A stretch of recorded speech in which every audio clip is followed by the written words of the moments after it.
So guys, कैसे हैं आप सभी। ये टॉप 10 ग्रामर रूल्स का मैंने आपके लिए वीडियो बनाया हुआ है। आज उसका पार्ट 8 देखते देखते हम लोग पहुंच चुके हैं। आज में बहुत शानदार शानदार बातें मुझे आपसे करनी है बच्चों, बहुत ही शानदार शानदार, या बहुत कुछ सीखने को मिलेगा आप लोगों को। तो जुड़े रहिएगा हमसे, बहुत सारे रूल्स आप लोगों को मिलने हैं बच्चों। और इनको बोल दो बच्चों जिन्होंने अभी तक चैनल सब्सक्राइब नहीं किया है, वो फटाफट से चैनल सब्सक्राइब करके बेल आइकन दबा ले भाई एग्जाम तक, क्योंकि एग्जाम की बहुत ही सटीक इन्फॉर्मेशन और प्रिपरेशन हम लोग आपको करवा रहे हैं। और बहुत जल्दी एक और बैच हम लोग लॉन्च करेंगे स्पेशल स्टेनोग्राफर के लिए। सो ऐसा ना हो कि आप लोग लेट हो जाएं और आपको पता भी ना चले, क्योंकि कोई भी चैनल आपको प्रैक्टिस नहीं करा रहा है, ये ध्यान रखें। तो हम लोग जुड़े हुए हैं आपके लिए। आप चैनल सब्सक्राइब करके बेल आइकन दबा लो, आपका सिलेक्शन हो जाना। आप उसके बाद में इसको अनसब्सक्राइब कर देना, उसमें कोई दिक्कत नहीं है। फिलहाल आप सिलेक्शन ले लीजिए अपना। ओके गाइस, चलिए फिलहाल गाइस चलते हैं यहाँ पर कुछ क्वेश्चंस पर, जो क्वेश्चन हमारे सामने हैं। कह रहा है कि can you imagine that she has 35 pair of shoes. पहला सेंटेंस है बच्चों, कैन यू इमेजिन। बच्चों कैन यानी कि मॉडल वर्ब है, और मॉडल वर्ब के साथ में हमेशा वर्ब की फर्स्ट फॉर्म आया करती है। जितने भी मॉडल वर्ब हमारे पास में हैं, मॉडल वर्ब के साथ में हमेशा वर्ब की फर्स्ट फॉर्म आया करती है। तो यहाँ गाइस उसने वर्ब की फर्स्ट फॉर्म दी है, कैन यू इमेजिन। यहाँ तो कोई सेंटेंस में प्रॉब्लम नहीं है। सेंटेंस में आगे बढ़ेंगे दैट से के बाद एक नया सेंटेंस में सब्जेक्ट आ गया शी। सेंटेंस प्रेजेंट में चल रहा है। कैन से मुझे पता चला बच्चों, क्योंकि कैन है तो सेंटेंस को सुनिएगा ध्यान से। आप लोग कहेंगे सर अभी तो बता रहे थे आप मॉडल वर्ब, अब फिर इसको प्रेजेंट में ले गए। बच्चों मैं कैन में कुड विल शैल कैन में को मैं ले जाता हूँ प्रेजेंट में, और वुड शुड कुड माइट को हम लोग पास्ट में लेके चलते हैं। तो यहाँ पे गैस हैज़ से भी सारा हो रहा है कि सेंटेंस प्रेजेंट में चल रहा है। She has 35 pair. बच्चों पेयर नहीं, यहाँ पे पेयर्स होना चाहिए था, तब सेंटेंस हमारा होता करेक्ट। सेंटेंस के सी पार्ट में आपकी एरर है। नेक्स्ट सेंटेंस देखिएगा, mister Gupta with his wife and younger brother. इस सेंटेंस का आना यहाँ पे बहुत जरूरी था, क्योंकि ये रूल आपका रह रहा था अब तक पढ़ाने बगैर। तो जरा ध्यान दीजिएगा बच्चों इस रूल पर क्या कह रहा है। बच्चों mister Gupta with his wife, एक ग्रामर के अंदर आप रूल पढ़ते हैं। वो रूल ये है बच्चों कि जब भी कोई सेंटेंस आपका विद, टुगेदर विद,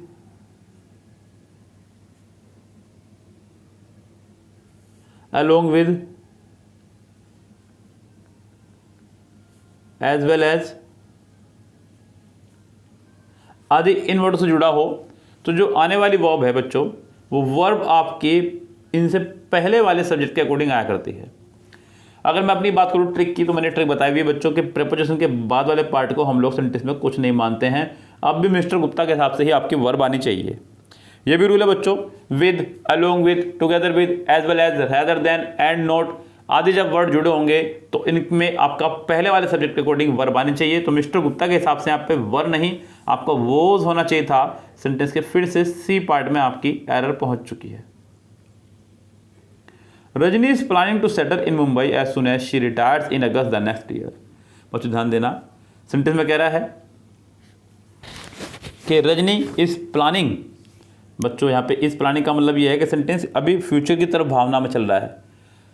रजनी की प्लानिंग हो रही है टू सेटल होने की इन मुंबई, मुंबई में, एज सुन एज जैसे ही शी रिटायर्स, यानी कि सेंटेंस हमारा सही है, पूरा प्रेजेंट में चल रहा है। यहाँ पे भी इज आया था, यहाँ पे वर्ग फर्स्ट में ऐसे ईएस आ गया है, बिल्कुल ठीक है बच्चों। इन अगस्त द नेक्स्ट ईयर। बच्चों यहाँ एक बात मैं आपको बता दूं कि नेक्स्ट हमारा एक ऑर्डिनरी नंबर है। नेक्स्ट हमारा एक ऑर्डिनरी नंबर है बच्चों। ऑर्डिनरी नंबर से पहले जितने भी ऑर्डिनरी नंबर है हमारे, first, second, third, fourth, ordinary number से पहले हम लोग द लगाया करते हैं, कोई टेंशन नहीं है। लेकिन बच्चों अगर ऑर्डिनरी नंबर के बाद में आपका कुछ ईयर, मंथ वगैरह दिया हो तो हम उससे पहले द का इस्तेमाल नहीं किया करते हैं। तो यहाँ नेक्स्ट से पहले आपका द का यूज़ नहीं होगा, ये ध्यान रखें। सेंटेंस के सी पार्ट में हो जाएगी आपकी error. I was born on 14 July 1990 in Allahabad. बच्चों ध्यान दीजिएगा, सेंटेंस में आई के साथ वॉज लगाया है, बिल्कुल ठीक है, और थर्ड फॉर्म यानी कि सेंटेंस जा रहा है पैसिव में। On 14 July 1990। ये जो डेट इसने लिखी है बच्चों, डेट के हमारे यहाँ पे दो फॉर्मेशन है, ध्यान रखना। बहुत सारे बच्चों के बात नहीं पता होती है, बहुत सारे बच्चों को। पहला फॉर्मेशन है कि आप इसे ऐसे लिखते ऑन जुलाई 14, यहाँ पे ऑन जुलाई 14, या तो ये तरीका अपनाते हैं आप इसके अंदर, यस। या दूसरा तरीका रहता है आपका ऑन 14th ऑफ जुलाई। कोई एक तरीका आपको अपनाना पड़ेगा। फिलहाल अगर इन दोनों में से कोई भी तरीके की बात करूं तो फिलहाल दोनों तरह से रॉन्ग है। आपका यहाँ पे ऑन 14 जुलाई होना चाहिए था। सेंटेंस के बी पार्ट में आपकी एरर है बच्चों, बी पार्ट पूरी तरह से रॉन्ग है। आगे बढ़ते हैं, क्या कह रहा है? कह रहा है कि not only we saw the president but also the chief minister of Delhi. कह रहा है कि ना केवल हमने प्रेजिडेंट यानी कि राष्ट्रपति को देखा बल्कि हमने चीफ मिनिस्टर को भी देखा। बच्चों ध्यान दीजिएगा, एक बहुत ही प्यारी गलती आप लोगों से हो रही है, जरा उसको पकड़ लीजिएगा। सेंटेंस में शुरुआत हुई है नॉट ओनली से। सुनना ध्यान से बच्चों मेरी बात को, ये आपको 1 नंबर फ्री का देकर जाएगा। केवल ये रूल नहीं है, आपका सब जगह का रूल क्लियर कर रहा हूँ मैं आपको।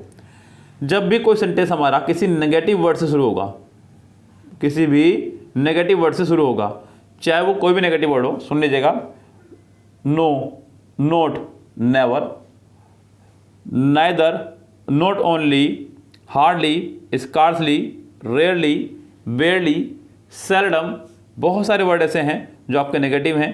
यदि किसी सेंटेंस की शुरुआत किसी नेगेटिव वर्ड से होगी तो हेल्पिंग वर्ब उसके तुरंत बाद होनी चाहिए थी, जो कायदा है। तो यहाँ पे नॉट ओनली वी सॉ की जगह अच्छा होगा कि आप यहाँ पे नॉट ओनली डिड वी सी का इस्तेमाल करें तो सेंटेंस करेक्ट होगा, तो ही सेंटेंस करेक्ट होगा, अन्यथा सेंटेंस आपका रॉन्ग है। यानी कि इस लिहाज से अगर हम बात करूँ तो सेंटेंस का पहला ही पार्ट आपका एरर है। इसका आंसर आपका हो जाएगा ए करेक्ट।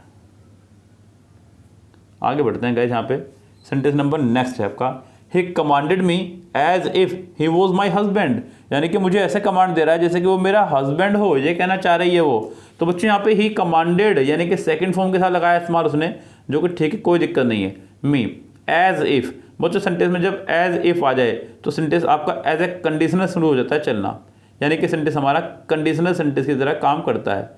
तो यहाँ पे ये कंडीशनल सेंटेंस की तरह काम कर रहा है, और जब सेंटेंस कंडीशनल सेंटेंस की तरह काम कर रहा हो तो सब्जेक्ट चाहे कोई सा भी हो, सभी के साथ आप लोग वर्ब प्लस नाउन या प्रोनाउन का इस्तेमाल करते हैं। He commanded me as if he were my husband. He commanded me as if he were my husband, यानी कि सेंटेंस में यहाँ पे आपका वर्ब होना चाहिए था। बच्चों यहाँ पे सभी के लिए वर्ड लगेगा, ध्यान रखें। एज इफ का मतलब होता है बच्चों जैसे कि, एज इफ मतलब जैसे कि। तो गैस यहाँ पर सभी के लिए आपका वर्ड लगने वाला है, ध्यान रखें आप लोग। तो सेंटेंस आपका हो जाएगा यहाँ पूरी तरह से रॉन्ग। सेंटेंस में आपका थर्ड पार्ट में एरर है, वॉज की जगह आपको वर्ब का इस्तेमाल करना होगा। चलिए बच्चों आगे बढ़ते हैं। The English is a very popular language among the south Indians. Gas यहाँ भी हुआ सेंटेंस रॉन्ग, शुरू में उसने कहा द इंग्लिश। ध्यान दीजिएगा बच्चों, इंग्लिश हमारी एक भाषा है। जो भी बच्चों लैंग्वेज है आपकी, अगर आप उस लैंग्वेज से पहले आर्टिकल का इस्तेमाल करते हैं, किसका बच्चों? आर्टिकल का इस्तेमाल अगर आप करते हैं किसी भी लैंग्वेज से पहले, तो पूरी की पूरी जाति को शो करेगा, पूरे समुदाय को शो करेगा। इस तरह से कहानी शुरू हो जाएगी। जैसे कि आपने कहा इंग्लिश, तो ये आपका एक सब्जेक्ट है, लेकिन अगर आप कह रहे हैं द इंग्लिश, तो बच्चों ये आपका शो करेगा अंग्रेजों को। किसको बच्चों? अंग्रेजों को। इंग्लिश सब्जेक्ट है, द इंग्लिश अंग्रेजों को शो करेगा। आपने कहा हिंदी सब्जेक्ट है, लेकिन जैसे आपने कहा द हिंदी, यानी कि हिंदुओं को शो करेगा। तो क्या इसी तरह से आप किसी से भी लैंग्वेज में पहले दा लगाएंगे तो वो आपका पूरी की पूरी जाति को इंडिकेट करेगा।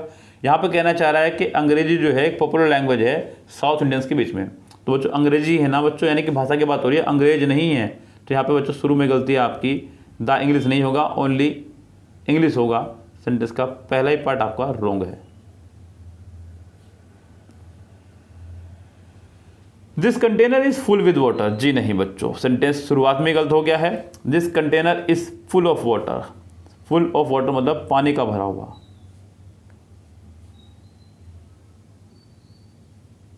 This container is full of water. तो सेंटेंस में इस लिहाज से बी पार्ट में जा रही है एरर, आपको विद की जगह ऑफ का इस्तेमाल करना होगा।